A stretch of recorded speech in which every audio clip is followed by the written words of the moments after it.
tem como falar em surdez sem antes falar um pouco sobre a audição, propriamente dita, né?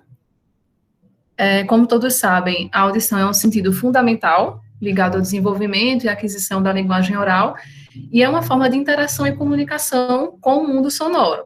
Então, a perda de audição ocorre quando existe uma dificuldade ou uma impossibilidade em captar, conduzir ou perceber esses estímulos sonoros que vêm pelo meio ambiente. E a perda de audição é uma condição extremamente comum no nosso meio e que pode acometer qualquer gênero e qualquer idade.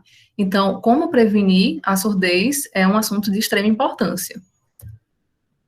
Fazendo algumas considerações sobre anatomia, sobre fisiologia, que eu sei que nem todos são otorrinos, né? O aparelho auditivo, ele é composto por uma unidade que recebe o som, que é a orelha externa, um sistema de condução da energia mecânica, que é a orelha média, e um sistema ultra especializado de amplificação e codificação dessa energia, que é a cóclea. Então, o aparelho auditivo é dividido basicamente em 3 partes: a orelha externa, a orelha média e a orelha interna.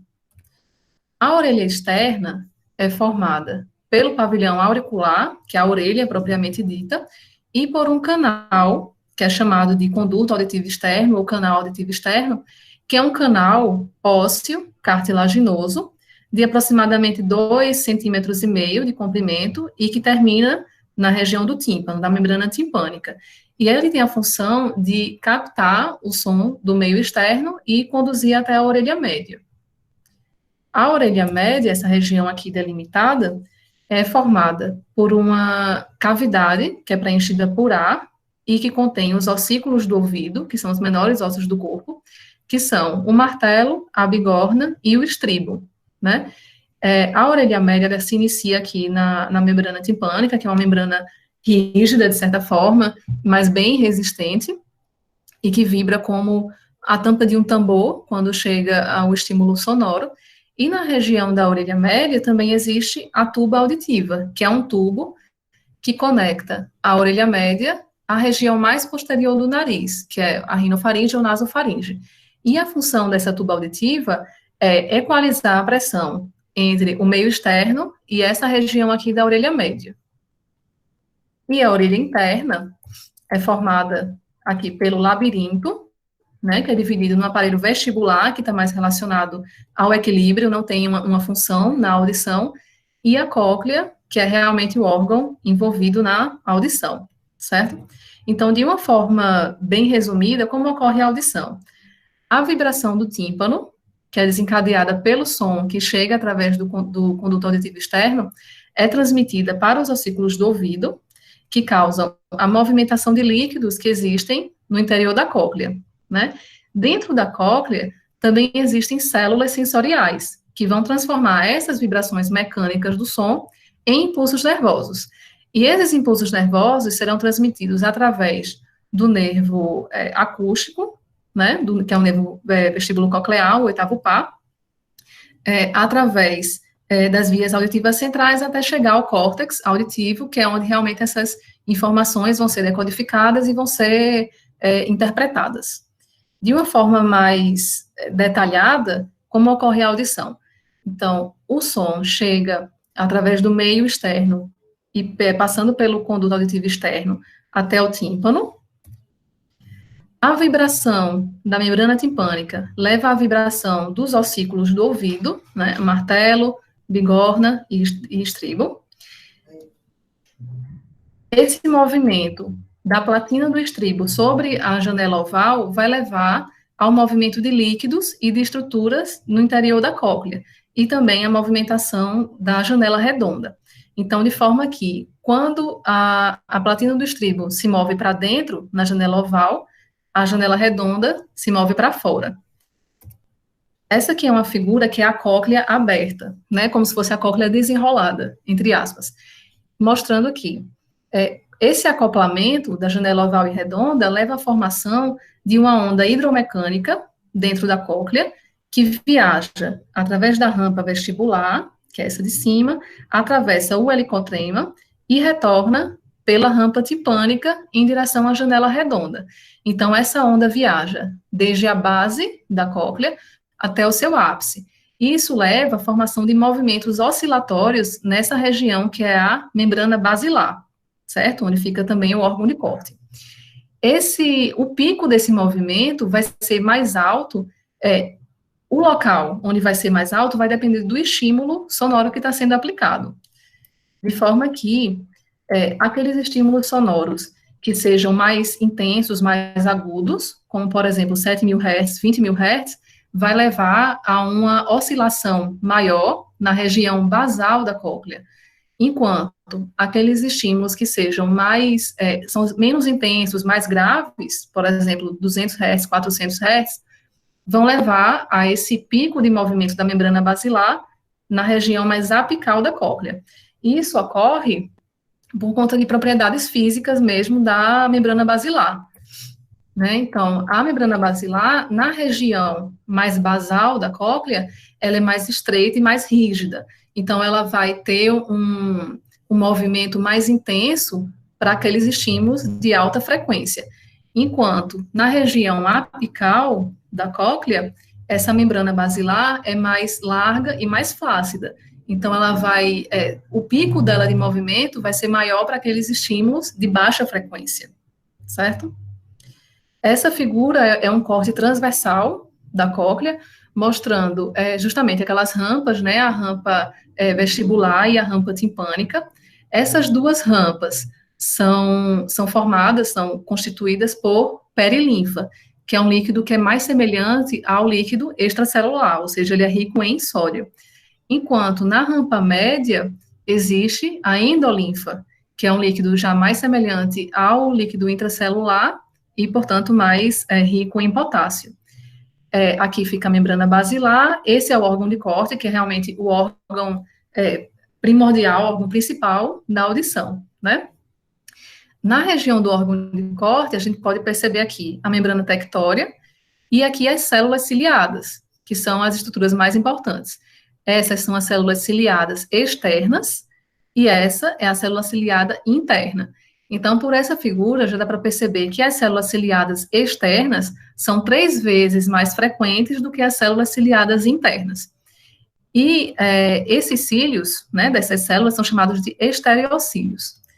Então, isso aqui já é uma figura mais próxima do órgão de corte, né, mostrando aqui as células ciliadas externas, com seus estereocílios, e a fileira de células ciliadas internas, com seus estereocílios também.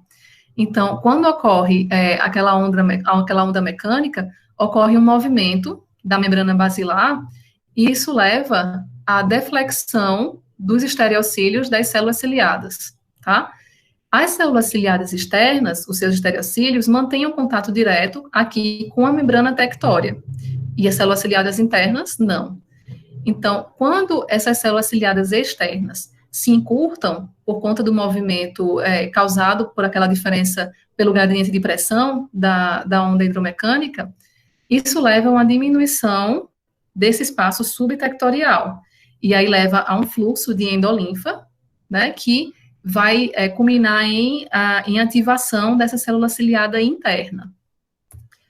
E a célula ciliada interna, na verdade, ele é o receptor verdadeiro da audição. Por quê? Porque ela possui, né, 90 a 95% das aferências do nervo coclear, enquanto as células ciliadas externas, apesar de serem 3 vezes mais numerosas, elas têm somente 5% dessas aferências.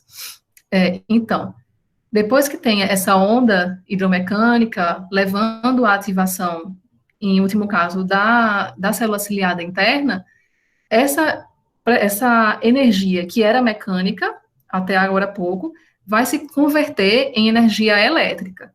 E aí essa informação elétrica vai viajar através das fibras do nervo auditivo, né, do nervo coclear, até as vias centrais. Então, aqui houve a parte mais condutiva, a energia mecânica se amplificando, porque ela amplifica também aqui por conta dos ossículos, a conversão da energia mecânica em elétrica e, finalmente, a viagem dessa energia elétrica até o sistema auditivo central. Então, aqui mostro o sistema auditivo central, mas eu vou ampliar mais. Então, Aqui, né, conduto auditivo externo, aqui teve a orelha média e a orelha interna. Então, a informação que já está aqui em informação elétrica viajando pelo nervo auditivo, vai chegar até os núcleos cocleares, na região do quarto ventrículo. Da região dos núcleos cocleares, ela vai até o complexo olivar superior, na ponte, daí sobe pelo leminisco lateral até o colículo inferior, que fica no mesencéfalo. Do colículo inferior, vai até o corpo geniculado medial, no tálamo, e daí, finalmente, até o córtex auditivo, no lobo temporal, que é onde essa informação elétrica vai poder ser decodificada e poder ser interpretada como som, ok?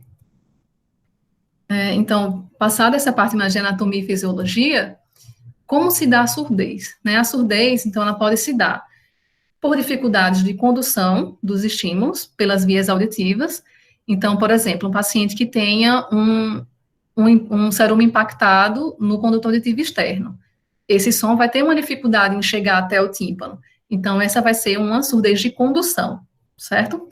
Pode ser também por transtornos daquelas células perceptivas da cóclea, que são as células ciliadas, então, caracterizando uma surdez neurosensorial, tá? Por exemplo, um paciente que fez o uso de uma droga ototóxica, as células ciliadas externas, primariamente, vão sofrer algum dano, e esse paciente vai perceber isso como surdez, tá?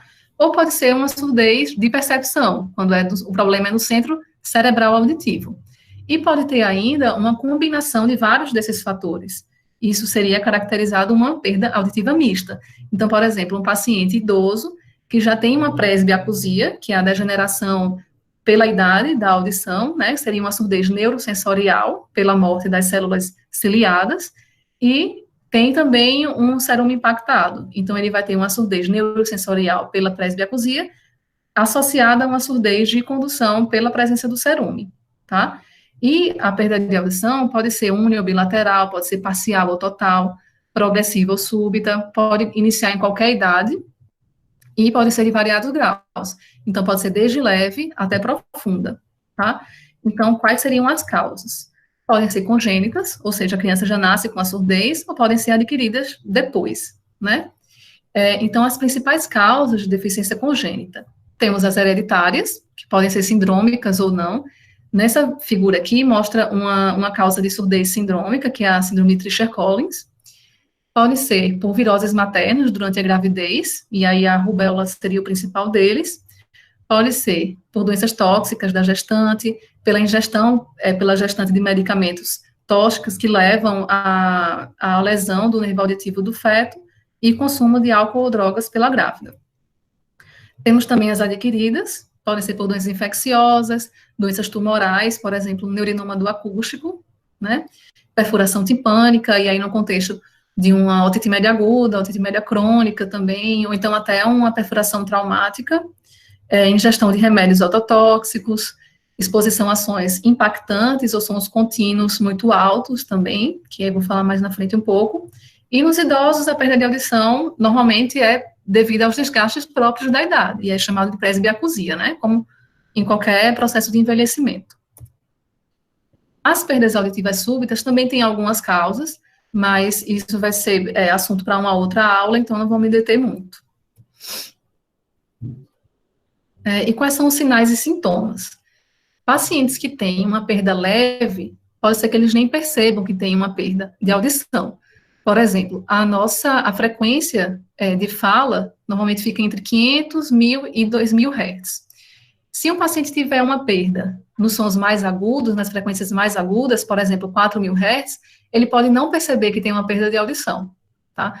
Então, quando a perda se torna um pouco mais intensa, os sons começam a ficar mais distorcidos, as palavras podem ser mais difíceis de entender.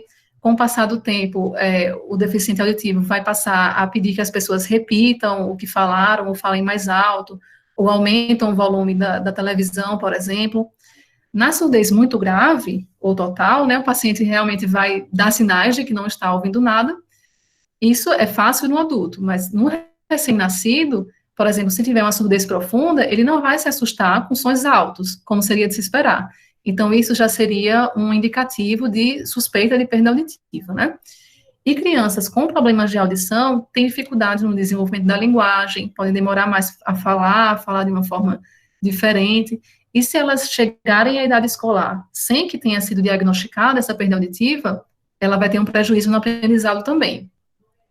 E alguns casos de surdez, dependendo da causa, podem ser acompanhados de outros sintomas. Por exemplo, dor, febre, vertigem, zumbido, sendo que o sintoma mais frequentemente relacionado à perda de audição é realmente o zumbido, tá? Então, a evolução depende da causa da perda. Por exemplo, se for uma surdez súbita, devido a uma explosão ou algum episódio semelhante, a audição pode voltar ao normal em 24 horas e até menos. Se a exposição a ruídos muito altos for mais repetitiva, pode acontecer dano irreversível ao ouvido interno, e aí a surdez também vai ser irreversível. Em crianças com otite média, costuma ter o acúmulo de secreção atrás do tímpano, né, na região da orelha média. Mas, na maioria das vezes, esse líquido é reabsorvido. E aí a criança que tinha uma surdez de condução, pela presença de líquido na região da orelha média, dificultando aquela transdução do som, né, da parte mecânica, tende a se normalizar depois que esse líquido for reabsorvido. E na surdez do idoso, e na perda auditiva por medicamentos de uso contínuo, normalmente a surdez é mais progressiva, então ela vai aumentando gradativamente.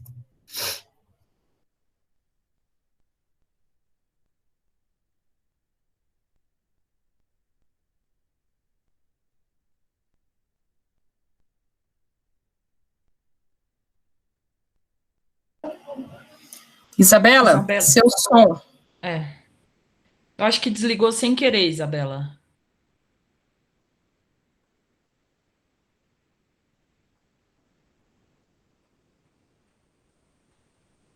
Que estranho. Voltou? Acontece. Voltou, tá normal agora.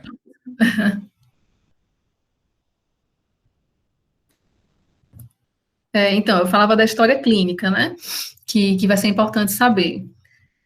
O tempo de início, se essa perda foi súbita, se está sendo progressiva, se teve algum fator desencadeante, por exemplo, se tinha alguma história de infecção, se tinha otorreia, né, secreção no ouvido, se foi traumático, enfim, saber também a história prévia, a história prévia, a auditiva, e a história familiar também, se existe história familiar de perda de audição. A otoscopia, que é o exame direto do ouvido, também vai ser extremamente importante, né, para você ver quais são as condições da membrana timpânica, se a coloração está normal, se tem algum indício de infecção, de secreção no ouvido, como está a situação do conduto auditivo externo, se tem perfuração na membrana timpânica, se tem algum indício de uma formação tumoral, por exemplo, ou se a membrana está completamente normal, que também pode acontecer. Os testes com diapasão são interessantes para já se tentar definir que tipo de perda está acontecendo, se é uma perda sensório-neural, se é uma perda condutiva. O exame audiométrico é imprescindível, né, para você saber os limiares realmente auditivos, se a perda é simétrica ou assimétrica, qual é o tipo da perda, se é sensório-neural, mista ou de condução. E outros exames audiométricos também vão ser bem importantes, como as emissões autoacústicas, que é um exame que avalia a integridade daquelas células ciliadas externas, e o PEAT, que é a audiometria de tronco encefálico, que é para você ver justamente a via auditiva a via nervosa da audição, saber se ela está íntegra. E os testes específicos vão ser solicitados de acordo com a suspeita também. Por exemplo, se tiver uma suspeita tumoral forte, a ressonância magnética vai ser imprescindível. Se tiver uma suspeita de uma doença autoimune, alguns exames laboratoriais vão ter que ser solicitados também, tá? E como muitas vezes o diagnóstico não é feito de forma precoce, porque em muitos casos não se percebe que uma criança tem problema auditivo, então é importante que seja feito um exame com o otorrinolaringologista e a realização de audiometria de forma regular, periódica durante a infância. E aí eu coloquei aqui uma tabela que foi de um artigo de 2009, publicado pela Associação Americana de Pediatria, em que eles recomendam a realização de audiometrias de forma regular, periódica, em crianças de 4, 5, 6, 8 e 10 anos, que são justamente as crianças de idade escolar, certo? Mesmo que não tenham fator de risco para perda de audição, porque muitas vezes a criança passou no exame da orelhinha, né, no teste da orelhinha, os pais não percebem, de repente, que ela tem uma perda auditiva e é flagrado no exame de rotina, certo? E que normalmente não é feito, esse exame de rotina nessa idade escolar, né? E o tratamento, como qualquer condição médica também, o melhor tratamento é a prevenção, certo? Mas, e eu vou falar um pouco mais à frente, mas uma vez instalada a perda auditiva, também tem tratamento e pode ser curado, a depender da causa. Então, podem ser usados medicamentos, por exemplo, no caso de surdez súbita, no caso de uma otite, uma infecção, né, também pode ser usado medicamento. Aparelhos auditivos, alguns têm indicação, e se tiver indicação, quanto mais precoce, melhor, porque você já vai ter a estimulação do sistema neural, do sistema auditivo, e cirurgia em alguns casos, por exemplo, nos casos tumorais, nos casos de perfuração timpânica, nos casos de perda profunda, que usaram um aparelho auditivo e não tiveram um ganho satisfatório, pode ser indicado o implante coclear, que vai ser o tema da próxima aula, né? Então, falando mais agora sobre realmente como prevenir a surdez. Então, a prevenção tem que começar ainda no útero, que é através da prevenção ou do tratamento de doenças maternas, que poderiam afetar o desenvolvimento normal do aparelho auditivo do feto, do tratamento adequado das otites, tanto infantis quanto dos adultos também, de cuidados com os medicamentos potencialmente ototóxicos. E, além disso, como eu falei, os exames preventivos de audição devem ser feitos. Nos recém-nascidos, já é feito de rotina, na triagem auditiva neonatal, né, que é o teste da orelhinha, mas também deve ser feito ao longo da infância. Porque quanto mais cedo for percebida a deficiência auditiva, mais fácil vai ser o tratamento e melhores vão ser os resultados. Eu coloquei aqui algumas dicas, né, para evitar dano à audição e de como identificar precocemente os riscos de perda auditiva, que são dicas que, lógico, todo mundo deve saber e também serve para orientar os pacientes. Então, primeiro, esse acho que seria o mais importante, porque a grande maioria faz, que é não introduzir objetos de qualquer natureza no conduto auditivo externo, na tentativa de limpá-lo. Por quê? Tanto você vai remover a proteção natural do ouvido, que é o cerume, que evita a entrada de insetos, evita infecções. Você também pode fazer o quê? Pode causar uma impactação de cerume, e aí você vai causar uma surdez de condução. Pode lesar o conduto auditivo externo, que é muito sensível, favorecendo o aparecimento de infecções bacterianas e fúngicas, enfim. E muitas crianças também têm o hábito de colocar objetos dentro do ouvido, né, miçanga, milho, semente de todo tipo, e é essencial que os pais prestem atenção a essas atitudes, porque elas podem levar a perfuração timpânica, pode levar a infecção, né, do ouvido também, e outros problemas. Em segundo lugar, todas as mulheres devem ser vacinadas contra a rubéola, que é uma das principais causas de surdez congênita aqui no Brasil. E todas as crianças também precisam ser vacinadas de acordo com o calendário de vacinação, né, principalmente a tríplice viral. As crianças e os adultos também jamais devem tomar remédio sem receita médica, porque esse remédio pode ser potencialmente ototóxico e pode causar uma surdez irreversível. Sempre completar o tratamento das gripes, das otites, das sinusites, conforme a orientação médica, e nunca com soluções caseiras. E aí eu sempre lembro de um caso que eu atendi, que um paciente resolveu tratar a otalgia dele, a dor de ouvido dele, colocando um pedaço de gengibre no conduto auditivo externo. Então, ele nem resolveu a otalgia dele e ainda ganhou uma otite externa, de brinde. Então, também, quando resfriado, evitar suar o nariz, porque essa secreção proveniente do nariz pode atingir a orelha média através da tuba auditiva, e aí levar a uma otite média, né? Então, a limpeza nasal adequada deve ser feita com solução fisiológica. E, durante o tratamento de doenças infecciosas da orelha, proteger com um pedaço de algodão embebido em óleo, pode ser qualquer tipo de óleo, para não ter risco de entrada de água durante o banho. Mas essa recomendação vai depender do tipo de infecção, de doença, e vai ser orientado pelo otorrino no momento da consulta, né? Uma dica muito importante também é evitar sons altos, porque a poluição sonora, ela é uma das causas principais de perda auditiva em jovens, por conta desse hábito de ouvir música muito alta por muito tempo com fone de ouvido. Então, o ideal é que pelo menos o som não ultrapasse 50% do limite do aparelho, certo? E também não seja por muito tempo, mas eu vou falar um pouco mais sobre isso. Aquelas pessoas que têm trabalho com muita exposição a ruído têm que usar o EPI, né, o equipamento de proteção individual, porque esses estímulos sonoros de alta intensidade acumulados podem levar também à audição irreversível, à perda de audição irreversível.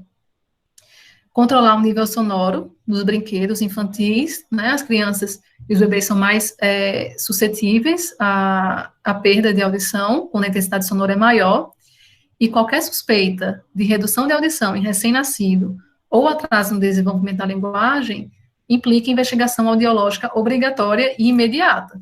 E da mesma forma, né, a protetização precoce, o uso precoce do aparelho auditivo, quando tem indicação, determina o melhor resultado futuro, tanto na compreensão da fala e também reduz a taxa de demência em idosos.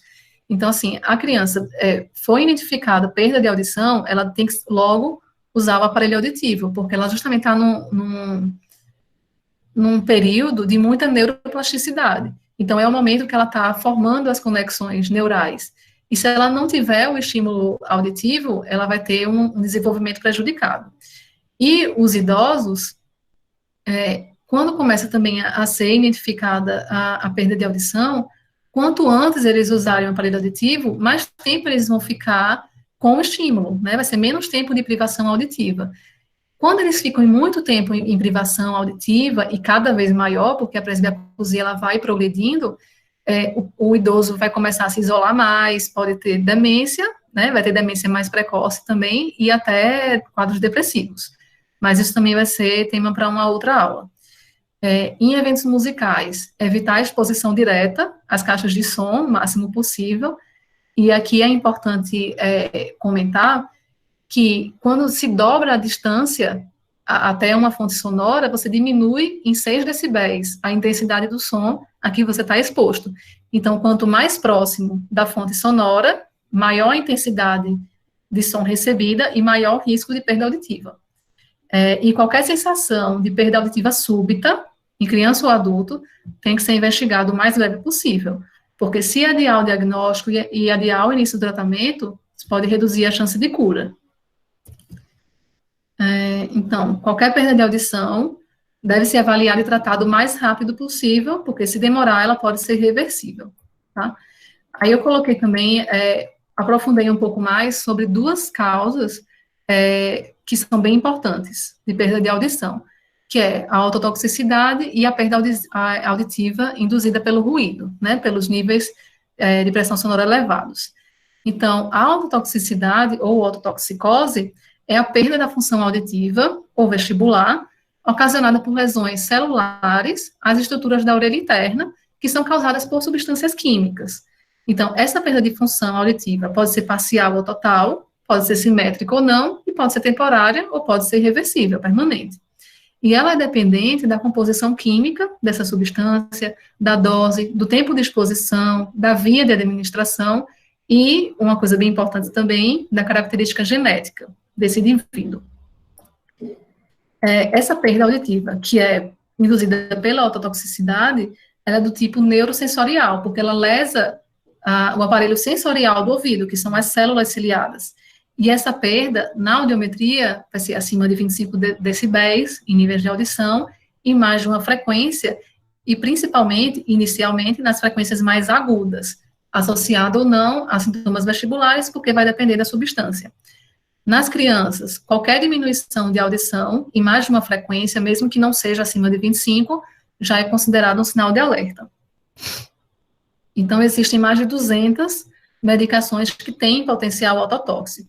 E quando se fala de efeito ototóxico, ela pode ser cocleotóxica, ou seja, ela vai agir mais na cóclea, ou pode ser vestíbulo-tóxica também, que ela vai agir mais na parte do vestíbulo, que vai ser na parte mais do equilíbrio. E ela pode ser as duas coisas. Então, é interessante notar nessa tabela que muitas das medicações são de uso corrente, de uso comum. Por exemplo, o propanolol, a furosemida, né, o AS, e até a hidroxicloroquina também está nesse meio. Mas a maioria dessas medicações, elas, a partir do momento que se suspende a droga, a audição é revertida. Acho que tem alguém com o microfone ligado.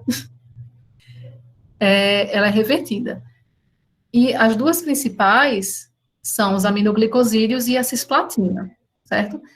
Tem algumas, a eritromicina, por exemplo, se suspender, dependendo também da dose acumulada, a audição vai voltar ao normal, em um tempo. Já a cisplatina, ela leva a uma perda auditiva irreversível, certo? Então, vou falar um pouco mais sobre essas duas que são as principais. A prevalência da ototoxicidade com os aminoglicosídeos varia de 2% a 25%, e ela vai depender também da substância, então ela é mais importante para a amicacina e para a gentamicina. E além do tempo e dose, a farmacocinética da droga também é essencial para determinar o grau de lesão. Por exemplo, a eritromicina, uma vez suspensa, a audição volta ao normal comumente. Já a gentamicina é reversível somente em 50% dos casos que tenham lesão, e isso após 1 semana a até 6 meses da suspensão do uso. Os aminoglicosídeos têm essa característica de poder persistir na orelha interna por até 6 meses depois da suspensão. Então, mesmo que o paciente suspenda hoje o uso de uma gentamicina, por exemplo, daqui até 6 meses ele ainda pode apresentar essa perda auditiva. Com relação à fisiopatologia, o mecanismo mais aceito para ocorrer essa ototoxicidade é a formação de radicais livres e a apoptose celular, que é a morte celular, né? Mutações genéticas já foram detectadas em pacientes que eram mais suscetíveis à lesão coclear por essa droga, e foi encontrado no DNA mitocondrial, mais especificamente nessa região, A155G, né, que tem essa característica de sensibilidade a lesões cocleares, mas poupando o vestíbulo.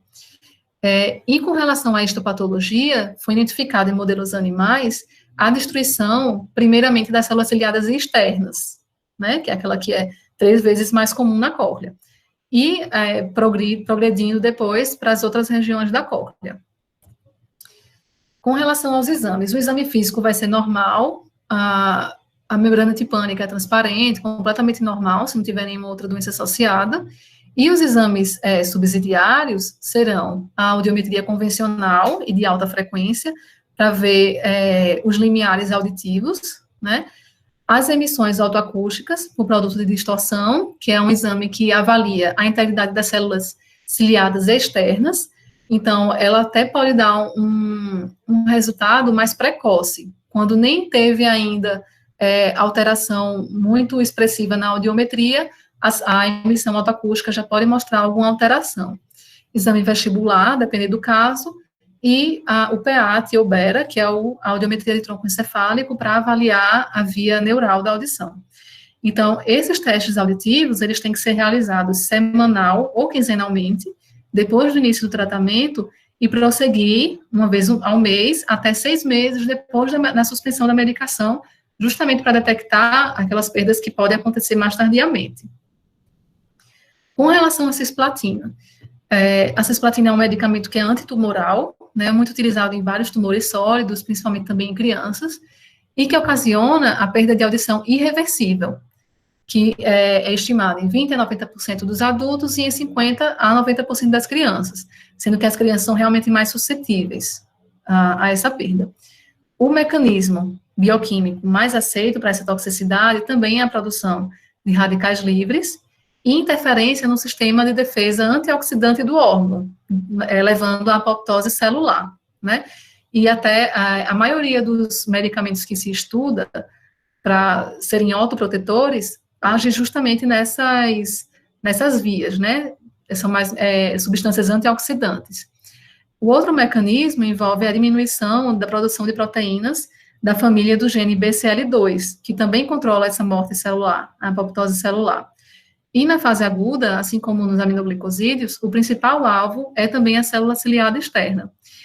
Os exames vão ser os mesmos para os aminoglicosídeos, então as audiometrias convencional e a de altas frequências, A emissão autoacústica, que também, como o principal alvo é a célula ciliada externa, ela pode mostrar uma alteração mais precoce, e o PEAT também. Com relação à autoproteção, algumas pesquisas, né, experimentais in vitro, não in vivo, identificaram um grande número de substâncias que poderiam reduzir os efeitos ototóxicos dessas duas substâncias. Mas quando se pensa em fazer uma droga autoprotetiva para uso clínico, tem algumas questões que precisam ser consideradas e que precisam ser resolvidas antes realmente de levar uma droga ao uso clínico, né? Então, primeiramente, ela não pode causar nenhuma interação droga-droga, levando a uma redução do efeito farmacológico do tratamento principal. Então, por exemplo, se faz uma droga otoprotetora contra os efeitos da cisplatina, ela não pode levar a uma diminuição do efeito antitumoral da cisplatina, que não faria sentido. Em segundo lugar, o risco de perda auditiva induzida por uma droga deve ser severo o suficiente para motivar qualquer medida médica adicional. Obviamente, não deve ter efeitos colaterais, né, para não adicionar um problema ao paciente, e, obviamente, também deve ser rentável. E uma droga que tem se mostrado promissora nesse campo é o tiosulfato de sódio, a substância, no caso, que em alguns estudos mostraram que ela pode ser efetiva em reduzir ou eliminar esses efeitos ototóxicos da cisplatina, nesse caso, sem diminuir o seu efeito antitumoral e sem causar grandes efeitos colaterais. O efeito colateral mais grave reportado foi uma neutrofilia só. Então, mas assim, ainda não passou para outras fases do estudo, mas pelo menos é uma droga mais promissora.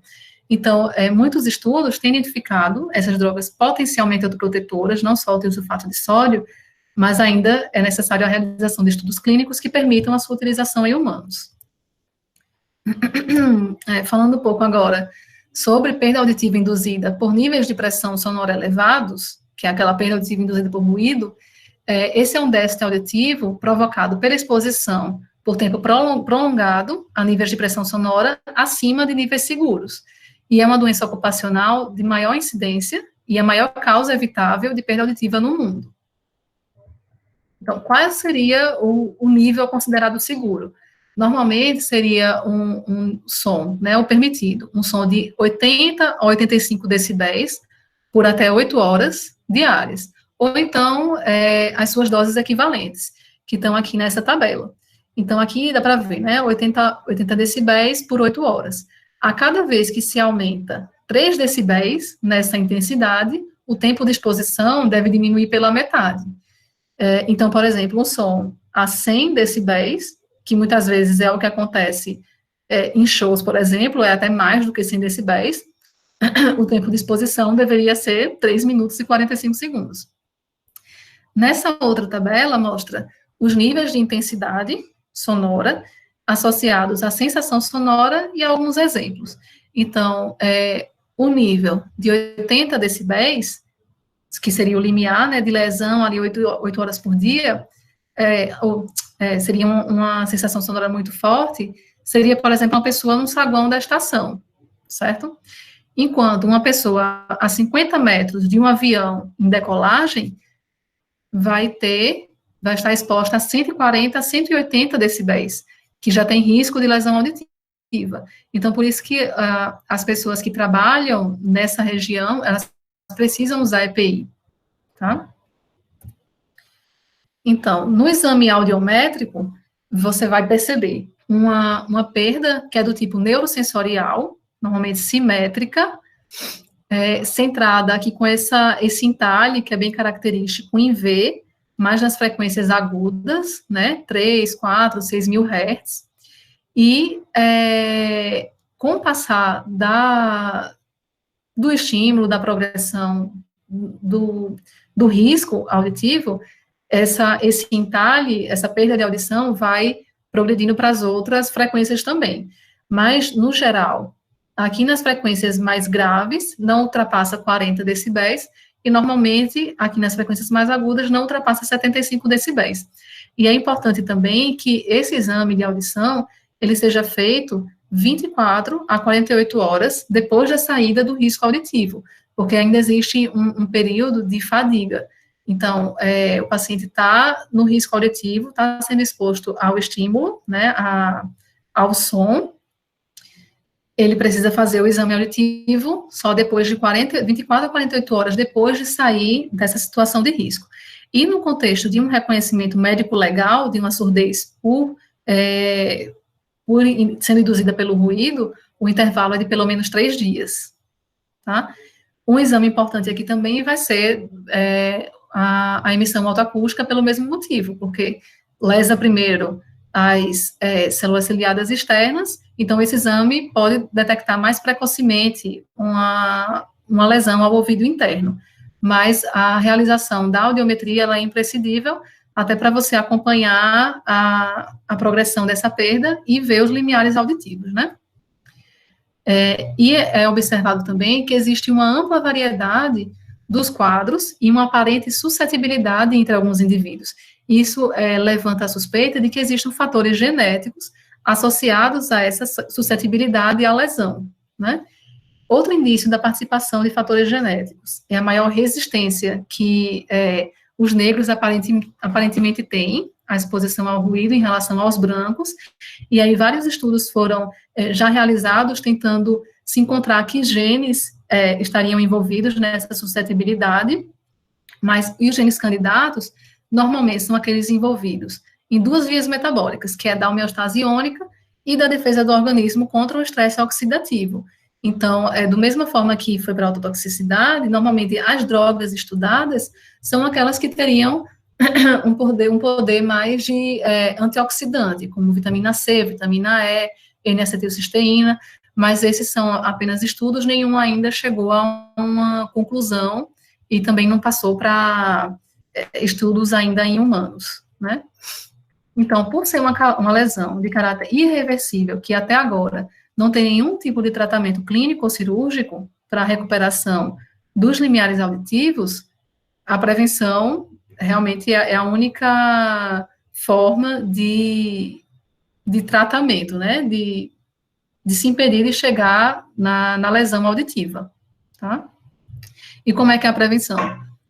Tanto não se expor ao ruído, né, ou um ruído muito alto durante muito tempo, e se precisar se expor, por exemplo, no contexto de trabalho mesmo, precisa usar o EPI.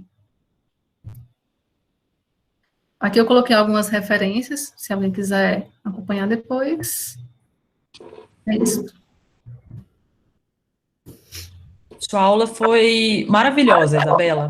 Eu acho que você conseguiu fazer de uma forma dinâmica um tema extremamente complexo. Achei fantástico o início de anatomia e fisiologia, que é um tema bem difícil. Você conseguiu colocar vários esquemas, falar de uma forma clara. Então, parabéns. Eu vou começar a fazer repassar, né, algumas das perguntas que foram feitas. A primeira foi feita pelo Rubens, em que ele questiona se essa audiometria pode ser feita pelo pediatra ou deve ser feita apenas pelo otorrino. Na verdade, quem faz a audiometria normalmente é a fonoaudióloga. Ele precisa ter uma estrutura, uma cabine, os aparelhos específicos para ser feito aquele gráfico. Então, está ecoando? Está normal o som? Não. O som está ecoando, Isabela. Tenta falar agora de novo. Melhorou? Não. Deve ter alguma variação do seu Wi-Fi, da internet. Ainda está aí. Porque Às vezes você pode estar ligado. Piorou. Às vezes pode ser interferência com o celular, se o celular estiver próximo também. Deixa eu botar ele mais baixo.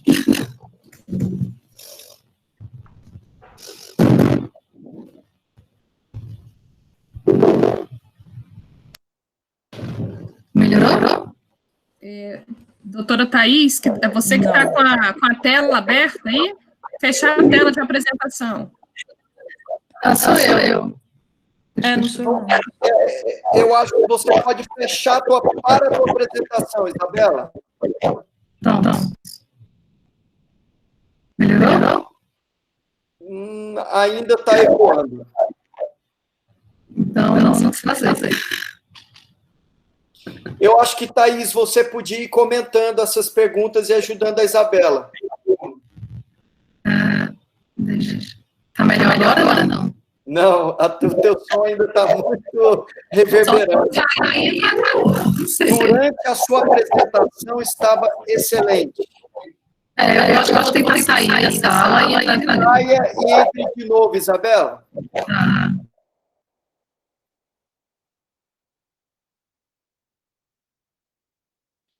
Thaís, Eu vou passar para a próxima pergunta, que o que a doutora Isabela estava tentando explicar é que...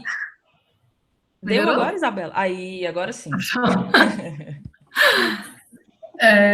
Pronto, então, como eu falei, o exame de audiometria, ele precisa ter um ambiente específico para ser realizado. Então, ele precisa de uma cabine, precisa de fones, precisa de um equipamento, e quem faz esse exame é a fonoaudióloga, normalmente, né? E eu acho que é importante a gente falar... Isso. Desculpa, da importância do otorrino, porque assim tem que fazer toda uma avaliação, descartar alteração no meato acústico externo, ver se essa criança não tem nenhuma secreção em orelha média. E, por exemplo, não é só audiometria, às vezes meio alterada, a gente tem que complementar esse exame, então eu acho que é realmente multidisciplinar, não é nem só do pediatra, só do otorrino, nem da fonoaudióloga, é de todo mundo, né? Isso, exatamente. A segunda pergunta, Isabela, só um minutinho... foi feita pelo Vinícius. Ele questiona, em municípios em que não há triagem para teste da orelhinha, como deve se proceder para ter uma detecção precoce da perda auditiva? Tá, na verdade, a triagem auditiva neonatal, ela é obrigatória. Né? Por exemplo, eu já trabalhei em município bem distante, no interior, zona rural, e tinha teste da orelhinha, né? Tinha triagem auditiva neonatal. Se não tem em algum município, precisa ser solicitado isso ao Ministério, né, da Saúde, mas não tem, tirando a forma do teste da orelhinha, né, a triagem auditiva neonatal, seria mais pelo comportamento da criança mesmo. Então, por exemplo, um recém-nascido que não responde ao chamado, né, mas isso vai ser um pouco mais na frente, mas, por exemplo, como eu falei, ela não responde a um som muito alto, por exemplo, batendo palmas, e ela não se assusta, isso já seria um indicativo de perda de audição também. E quanto mais precoce for a identificação, vai ser melhor, porque, por exemplo, se chegar ao ponto da perda auditiva ser diagnosticada só na fase escolar, ele já vai ter perdido muito tempo, vai ter passado muito tempo em privação auditiva, e isso com certeza vai ter impacto no desenvolvimento da linguagem e no aprendizado dele. Certo. A Rebeca pergunta se existe algum estudo mostrando dano a longo prazo em frequentar shows. Assim, a longo prazo, não tem nenhum estudo, pelo menos eu nunca vi nenhum estudo mostrando esse dano. Tem um estudo, mas aí não é em show, né? Eles usaram fone de ouvido mesmo. Em algumas pessoas, com sons acima de 90 decibéis, mais ou menos, e eles viram que nas 4 horas seguintes à exposição a esse som, teve uma mudança de limiar no limiar auditivo, mas que logo depois teve a recuperação, né? Mas quanto maior foi a intensidade do estímulo, maior foi essa queda no limiar, mesmo que depois tenha sido restabelecido. Mas com o passar do estímulo, né, da exposição a esse som lesivo, vai aumentando a chance dele ter uma perda cada vez mais progressiva, né, e que pode se tornar realmente irreversível com o tempo. Certo. A Eveline perguntou se o recém-nascido fez uso de algum antibiótico, daqueles ototóxicos que você falou na aula. E ele fez o teste da orelhinha e, no caso, veio presença de emissões otoacústicas bilateral. Qual que é a conduta nesse caso? Acho que ela quis falar de recém-nascidos que têm história de fator de risco para alguma perda de auditiva. A criança, quando tem fator de risco, ela não só precisa fazer a emissão otoacústica, ela precisa fazer também o BERA, que é a audiometria de tronco encefálico. Então, se tem fator de risco, se teve internação em UTI, se teve icterícia, né, precisando de receber transfusão, tem alguns fatores de risco, e aí ela precisa não só fazer a emissão acústica, porque pode deixar passar realmente alguma perda auditiva. Então, precisa fazer também o PEAT, o BERA, né? Isso. A Lorena perguntou se existe alguma diferença com relação aos fones de ouvido e qual seria o mais seguro para ser utilizado. Assim, os fones de ouvido, tem aqueles que são intraaurais, né, os intra-auriculares, e tem os extra-auriculares.